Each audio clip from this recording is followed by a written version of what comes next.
Welcome everyone to Male Fuzz TV. I am Peter and today I'm going to be talking about Severance Season 2 Episode 8. It's called Sweet Vitriol, so spoilers for the episode as always. And this one focuses on one Harmony Cobell, which is an episode I think we all expected to get, just because, you know, she kind of left everything else. She's been gone for a lot of the season now. It just made sense that eventually there'd be an episode more focused on her. And I wish I could say that it was an exciting story where we got a lot of like new. I mean, we did get some new insight. Don't get me wrong. I don't want to be too harsh because there are some cool little tidbits about the outside world and Lumen at large. Obviously, there's a big reveal towards the end about how important, arguably, Cobell is. But this was a bit of a misfire for me this episode, and I think while episode 4 was kind of like divisive, right, and I was a bit mixed on it, there were some great things in it, there was some stuff that felt weird. This didn't feel as weird to start with, because while it's obviously doing a separate story that's moving away from the other characters, it doesn't feel like, you know, weird and sudden. It feels like, yeah, okay, we knew we were going to get a focused episode on her at some point. It made sense where we're going to. Like, we had context for where she was and why she was away from everyone else. It wasn't this sudden jump of like, wait, why are we here now? What are we doing? It made sense. Unfortunately, I think the actual story here isn't all that engaging for the most part. It basically all boils down to Harmony's looking for a MacGuffin. And when Cobell finds the MacGuffin, there's some interesting stuff that comes from that. And there's a few little lines of dialogue here or there. And part of me wants to praise the episode for at least not trying to pad it out to a normal runtime, because this episode is 37 minutes including credits. It is super short compared to the rest of the season. So I almost want to applaud that they didn't try and extend it more than it should have been, but I almost felt like it was too much, or it wasn't enough to justify a whole episode. This really could have just been a B-plot in another more interesting episode, I think. Because a few of the ideas that come up, a few of the things that happen are fine, but this didn't need to be its own episode, I don't think. I think there's like 2 or 3 key things that we needed from this, and then everything else just kind of felt like... It just kind of felt like padding to make it feel like it was very important, and it was like a big deal what we're seeing some of Cobell's life. But to be honest, I don't know if I found, like, her, you know, her interactions in this small town all that interesting. I mean... There's some cool stuff, right? I do like this idea of like, okay, this town flourished once upon a time because of the Lumen factory, and children worked there, including Cobell. And this guy that she goes to meet, who kind of hates her at first, although later in the episode, clearly they have a history when they were kids, and there's a kissing even at one point.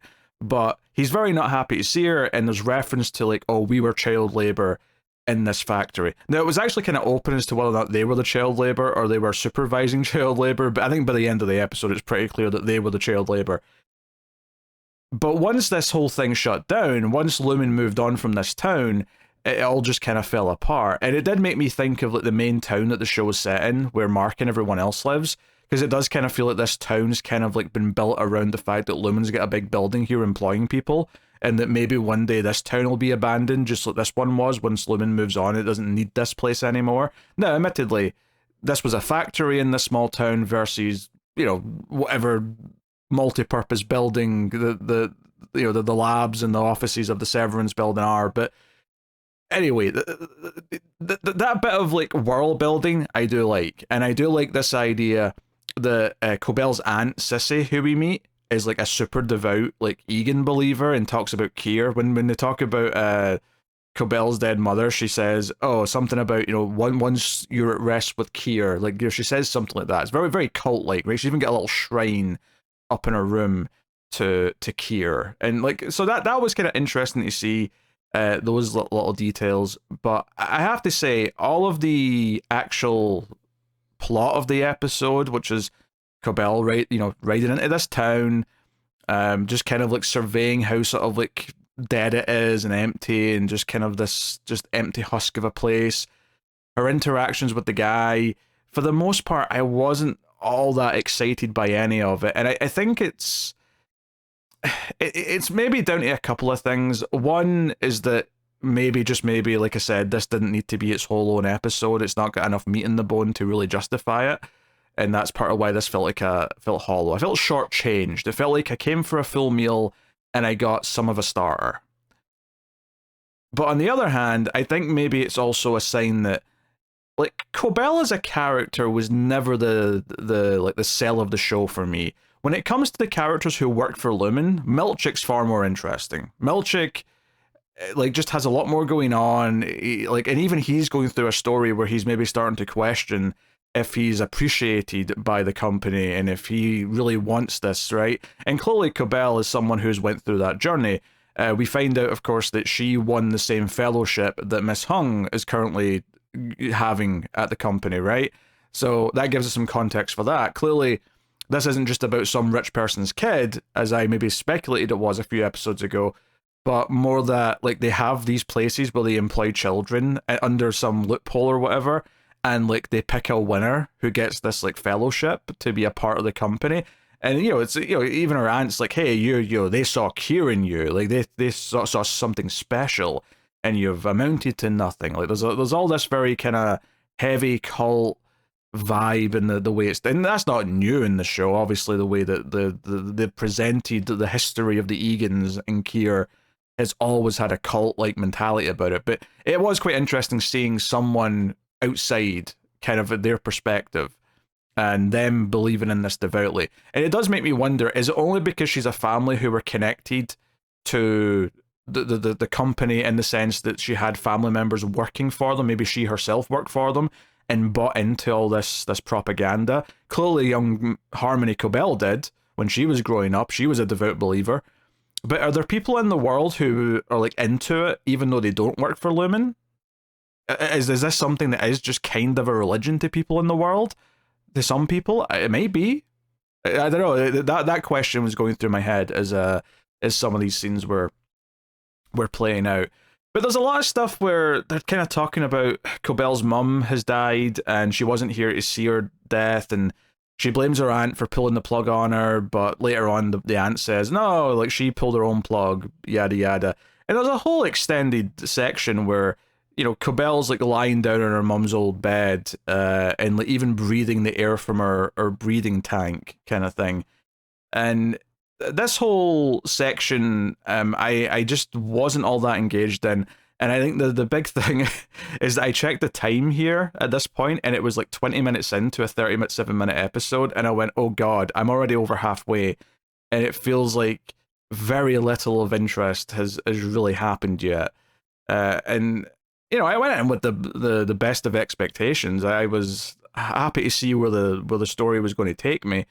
I just don't think that there was that much here that was that interesting, other than the final reveal that Cobell brings up, which is why I feel like this really could have just been a subplot with, like a third of the runtime sprinkled through another episode.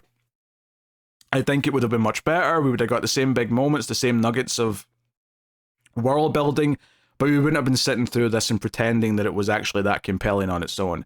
Like, Cobell is a fine character, but I don't think she's up there high in my list of characters in the show that I find interesting or sympathetic. I mean, I've never really found her sympathetic, really, compared to any other character in the show. She was interesting in the role that she had, but I wasn't, like after last episode, I was not, like, thinking, oh, when are we going to get back to Cobell? I was thinking, okay, more of this Mark realizing stuff, more of, like, the reintegration, more of, like, what's going on with Bart's shady dealings with Irving, and all the other stuff going on, everything with everything with Helly and Helena, like, all of that stuff. I was so excited to get back to it, and I didn't mind skipping a lot of the last episode, because last episode was doing something that the entire time, every single second of last episode, felt important. It felt important not just from, like, a story perspective and a world building perspective, but from a caring about the core characters that were revolving a lot of the plot around. Every single, like, moment from last episode felt like I was being let in on a secret, let in on something that I shouldn't know, but it's making everything better. It's the best kind of feeling for, like, a special episode of a TV show, because it feels like you're getting something different from normal, but it's different in the way that it's, like, it's enhancing everything else. And this was kind of the opposite of that. It was different, it was separate, it was following just this one character, but none of it was that exciting. So I do think this is the weakest episode of the season. In fact, I think it's the weakest episode of the show so far. At least it was short. Like, that's really all. Like, that's like my biggest compliment, I think. But again, it's not to say that I didn't like the little tidbits of world building. I just don't think that this needed to be an episode. This did not need to be a full episode. Maybe they wanted to hit that episode 10 number, and they really only had 9 episodes worth, so they kind of carved this out of where else it might have been and formed it into this short episode that just feels very unfulfilling to me. As a, I was excited all day to watch Severance, and then I watched this and I feel a little bit underwhelmed and just kind of sad by it. And now I'm like, oh well, it's another week then until we get the next proper episode. That's how I felt at the end, and maybe that's a bit harsh, but that's the feeling that I got watching this one. So yeah, super disappointed, broadly speaking. But obviously we've not talked about the main thing yet, which is when she finally finds, and I wasn't that excited when she was looking for the key, or when she was going out to look in the bunker, whatever it is. But when she actually gets to what she's looking for, and it comes up what it actually is, when she confronts her auntie with it, we find out here that Cobell invented Severance, and that an Egan took credit for it, right? In fact, the auntie even says, no, so-and-so Egan said that. I can't remember what the first name was, but, so-and-so Egan took credit for this. And she's like, yes, I was told that if I took credit, I would be, I wasn't punished. What was the other word? I can't remember what the word she said was. But she basically was told not to take credit, and that the knowledge is for all, so the credit had to go to an Egan. Now, this is interesting in the context of, it maybe explains why she was so determined to stay with the Severance floor, because like she had a personal stake in the development of all that stuff. But it also means that she is, despite the fact that she's maybe going to be in a more quote-unquote heroic role, maybe helping Mark now, perhaps because she does feel so slighted by the company and she feels abandoned by them. She did invent all this stuff, and everything that Jem is going through that we just saw last episode is kind of on her. At this point. Now, maybe we'll find out that she did not intend for it to be used in the way that it's now being used. But she was very devout in finishing Cold Harbor. She does know what they're trying to do right now, and she was on board and wanted to be a part of it. Maybe they'll reveal that she was going to, like, sabotage it or have some ulterior motive or something. But right now, this is not making me sympathize more with her. It's interesting. It definitely explains some of her motivations, and it kind of enriches a little bit of what we're doing with her fight with the company and why she feels like she's owed more from them. Because it's not just that she was a good employee, she literally gave them the technology that they're exploiting and trying to like rule the world with. So yeah, and I did call actually, because the scene started with the aunt putting some firewood in at the furnace, and I'm like, oh, this scene's going to end with her burning this evidence. Because that's what she got. She got like this old notebook that had all the original plans and schematics and whatnot. And it didn't actually end that way, but I was right in the sense that the aunt tried to burn it. She tried to grab it and throw it in the fire. Cobell's able to wrestle her out of her hands, and it's fine. But like, she did try and do it, and it's like, so they foreshadowed that with the opening thing. I think it's really interesting that this episode, it didn't really work for me, and it kind of like paints this idea that this show is excellent, but it's not the best when it tries to do something outside of its core characters, or its core typical storytelling. And I think this episode kind of shows that. And I say that as someone who was a little divisive on episode 4, even though episode 4 absolutely had higher highs than this. Like, episode 4 is much better than this episode. Episode 4 has a lot of big things that I like, and I think episode 4 will work better for me on a rewatch because I've seen the stuff that came after and there's better context for it.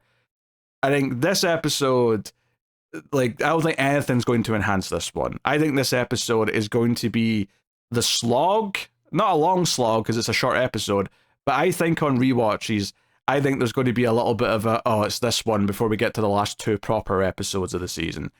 And I think the context as well of where it is, and this happened to episode 4 as well, is because it comes right after such an emotional ending from last episode, where it feels that we're really advancing the Mark stuff, and Devon being in on it. You know, Devon's trying to call Cobell throughout this episode. It's not until the end of the episode where she finally picks up, after she's left with the guy's truck, because other people are showing up. Probably Lumen, probably looking for her, right? We know Drummond called the auntie at one point. She says that. So, yeah, we leave off in this cliffhanger that Cobell is going to help, that she now knows about the reintegration, and she asked to talk to Mark, and she's like, you know, listen very closely, whatever, and then it goes to the credits. So, yeah, obviously, I'm into where we're going next. Like, that's one thing I will make clear here. None of my disappointment of this episode, or my opinion of this episode, in any way affects my excitement for where we're still going with the show. This isn't an episode that's made me lost faith, but it's an episode that I'm glad is over, and I will be very happy to be back to normal episodes next time. So it's interesting for me that the 2 times this season that it's tried to kind of do something a bit different, they've both on some level kind of not worked for me. That said, 4 is much better than this. 4 has some big moments, some big character bits that I do think are really good and important. This one, you know, I think, I hate to use the phrase it could have been an email, but it kind of feels like it could have been an email. It just didn't feel like it had enough in there to really justify what it was. And the weird thing is, I'm saying it didn't have enough to justify its runtime, but its runtime was actually very short, which just kind of further emphasizes that it shouldn't have been its own episode. It should have been cut down significantly and sprinkled out through another episode. Maybe over the course of 2 episodes if you want to, you know, whatever. But did not really work for me. This was a bummer, honestly. And it's one of those bummers where, like, halfway through the episode, you kind of know. You kind of get the sense that, oh, this is all this is, and it's not getting more. Because typically when you get, like, a different episode, you want it to, like, do something to kind of surprise you early on, where you're like, oh, shit, that's what this really is. This is a whole new element I hadn't considered, and that's why we're following this character in this different place, and we're doing something very different and unique to the show. You're expecting that moment. You're expecting that sometime in the first, like, say, quarter or maybe third of the episode, and it just doesn't come. It never, like, has that, oh, this is where it's getting interesting moment, where you get that rush of excitement. It just never happens. Compare it to last week's episode, which arguably, despite what I just said about it doing 2 weird episodes and them not working, I suppose you could argue last week's was a weird episode and it was maybe the best episode of the whole show. So maybe if you want to disregard what I said there, fair enough. Like, you can make that argument. I think this one, or last week's episode though, like, when I talked about the opening to episode 7, and I said, oh, you're following the woman from behind, and you get excited because you realize it's going to be Gemma, and then the camera cuts to her face, and you're like, oh god, yes, we're finally getting this story. That feeling of, like, we're finally doing this. That's a rush, and that was a rush you got in the first 30 seconds of last week's episode, and the episode just kept delivering on that throughout the entire time. This episode, when it, you know, cut to Cobell at the start, I was just like, oh, it's Cobell. Oh, I guess we're following up with what she's doing. It wasn't exciting, and that's not necessarily, like, a huge problem. You know, it's not been this thing that's been, like, you know, teased and teased for, like, 2 seasons at this point. But you have to, like, but the assumption is you're going to make me care over the course of the episode. And I don't really think I ever really did. Honestly, this episode basically kind of made me maybe consider the idea that Cobell might be the least interesting character out of the more focused on characters. Like, sure, maybe Devon's husband's lower on the list, but he's just kind of comic relief. That's not a big deal. Like, that's fine. But out of the characters that I think I'm supposed to really care about, I feel like Miss Cobell's probably at the bottom of the list. And I think this episode kind of just, if I wasn't already feeling that, I think this episode made me feel that way, even with the revelation at the end. So, yes. So they basically did half an hour of stuff that wasn't that interesting, and then teased me by getting, like, hearing Mark and Devon's voice for a second, and it's like, hey, come back next week. Thanks for that. Thanks for that, guys. So, yeah, there you go. And for the record, I would not blame the weekly format on this. I want to make that clear. I love weekly TV. I think weekly TV is much better. Yes, obviously it sucks when you get an episode you don't like very much because it means you've kind of like, oh, you need to wait another week for a good one. But I don't think if a show is a binge style format that, oh, having the little throwaway of, oh, well, I can just immediately move on to the next one, excuses it in any way. I don't think it does. So I just want to make that clear. I don't even know if anyone was going to make that argument, but like, yes, one downside of weekly is that if you don't like an episode, yes, that's all you got that week. Yeah, that's a bummer. But I think the positives far outweigh the cons, as far as I'm concerned. Anyway, yeah, I guess that's me. I don't have a whole lot to say, really. So I mean, the location was cool. They shot. I mean, I assume they shot this in Canada or something, because my first thought is like, damn, this looks like Sweden or something. And I don't think it is. I think it's like Canada. They wouldn't go to Sweden to shoot this. So I'm going to guess Canada. But they went somewhere with lots of ice, where it's very cold, and it felt it the entire time. It's starting to really feel that the entire planet in this show's world is nothing but snow and ice. It feels cold. It feels desolate. It feels like Lumens just destroyed the world and whatnot. And, I do appreciate the idea of seeing these old Lumen buildings that are now run down because they've abandoned the town. That's a cool little bit of world building. But, yeah, that could have been a quick scene that we cut away to and then went back to, an A plot. This was a B plot that was given its own episode, and it felt like it. So, yeah, poor choice. Yeah, there you go. That's my thoughts. Thank you for joining me. Let me know what you thought of this episode in the comments. Like, subscribe, all that stuff helps out a bunch if you do. And of course, you can support all the content over at patreon.com/MailFuzzTV and help keep it all coming. But that is me. Hopefully, I assume we're going to get a banger next week just because we've got 2 episodes left. We've got so much stuff set up to kind of deal with now in the last 2 episodes. So it should be really exciting to get to that. But yeah, there you go. That's it. Thank you very much. I'll see you next time. Keep watching TV. Have you got any vanilla?